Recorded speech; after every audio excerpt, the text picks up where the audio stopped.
السلام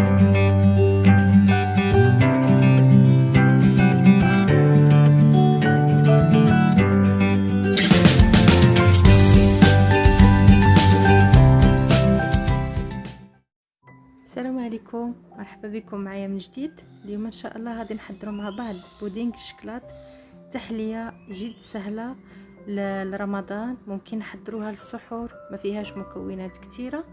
كنتمنى الفيديو ينال الاعجاب ديالكم، وبسم الله غادي ندوزو لطريقه التحضير وذكر المقادير.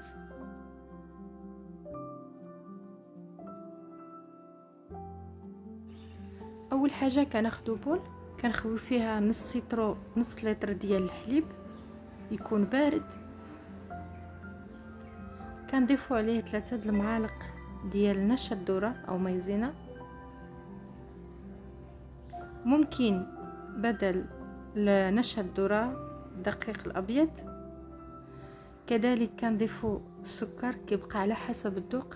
انا ضفت تقريبا 3 المعالق صغار. كنخلط هذا الخليط مزيان.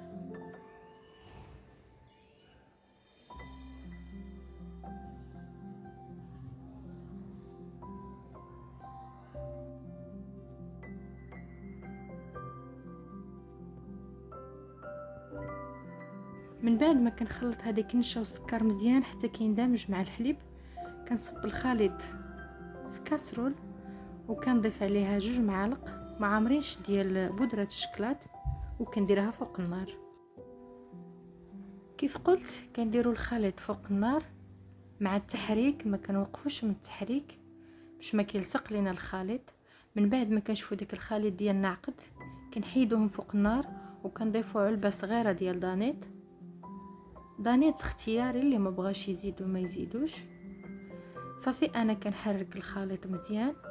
من بعد عاده باش كنصبوه في كؤوس وكندخلو للثلاجه يبرد.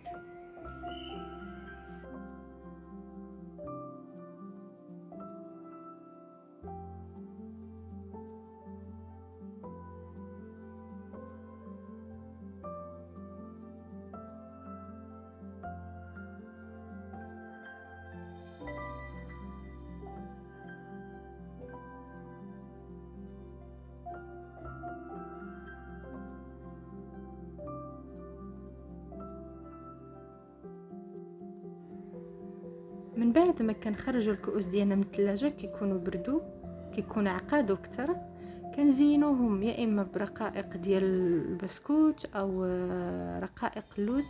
التزيين كيبقى حسب الذوق. وهذا هو الشكل النهائي ديال التحليه ديالنا. كنتمنى الفيديو ينال الاعجاب ديالكم، والى الملتقى بحول الله.